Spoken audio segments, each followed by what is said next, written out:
Hello दोस्तों, अगर आपको यह बताया गया है कि आपके घुटने में मेनिस्कल टियर है तो आपके जहन में एक सवाल जरूर आएगा कि अब इसके इलाज के लिए पार्शियल मेनिसेक्टमी कराएं या मेनिस्कल रिपेयर सर्जरी कराएं। मैं डॉक्टर महेंद्र बुडानिया आपके इसी सवाल का जवाब देने के लिए joint replacement and arthroscopic series के तहत बनने वाले अवेयरनेस वीडियो में एक बार पुनः आपका स्वागत करता हूं। मेनिस्कस जांघ की हड्डी फीमर और पैर की हड्डी टिबिया दोनों मिलकर घुटने का जोड़ जो बनाती हैं, उसके बीच में सी आकार की एक कार्टिलेज स्ट्रक्चर होती है।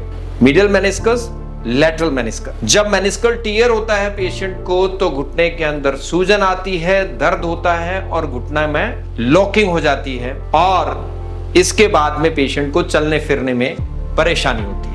मेनिस्कल रिपेयर के अंदर हम सर्जरी जो कि आर्थ्रोस्कोपी के द्वारा होती है, उसमें मेनिस्कस के फटे हुए भाग को विभिन्न तकनीकों के द्वारा वापस रिपेयर करते हैं। सिंपल भाषा में कहें तो उस पर टांके लगा देते हैं। इससे मेनिस्कस वापस अपनी सेम पोजीशन और सेम स्ट्रक्चर के अंदर हील हो सकता है। लेकिन पार्शियल मेनिसेक्टमी के अंदर हम फटे हुए भाग को दूरबीन विधि के द्वारा निकालते हैं, जिससे वो जोड़ के अंदर परेशानी ना करे, परंतु इस विधि के लॉन्ग टर्म के रिजल्ट्स जो है वो ज्यादा अच्छे नहीं है। लॉन्ग टर्म में इसमें आर्थराइटिस होने के चांसेस घुटने के अंदर बढ़ जाते हैं। जब हम मेनिस्कल रिपेयर सर्जरी करते हैं तो घुटने का नॉर्मल कुशनिंग सिस्टम बचा रह जाता है। लॉन्ग टर्म के अंदर घुटने को नेचुरल एहसास होता है और आर्थराइटिस के चांसेस कम हो जाते हैं। मेनिस्कल रिपेयर सर्जरी के बाद में घुटने के ठीक होने में 5 से 6 हफ्ते का समय लग सकता है, परंतु लॉन्ग टर्म के अंदर अगर देखा जाए तो आपको इसके अनेकों फायदे हैं।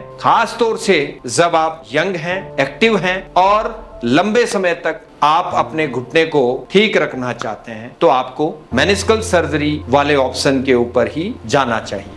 तो फ्रेंड्स, अगर आपकी चोट रिपेयर करने लायक है तो आपको मेनिस्कल रिपेयर सर्जरी के ऊपर ही जाना चाहिए और मेनिस्कल रिपेयर वाले ऑप्शन को चुनकर आप अपने लॉन्ग टर्म के अंदर घुटने की सेहत के लिए निवेश करते हैं। आज ही अपने ऑर्थोपेडिक सर्जन से मिलें और अपने लिए बेहतर विकल्प का चुनाव करें। हम आपके साथ हैं बेहतर चलने के लिए और बेहतर जीने के लिए। थैंक यू दोस्तों।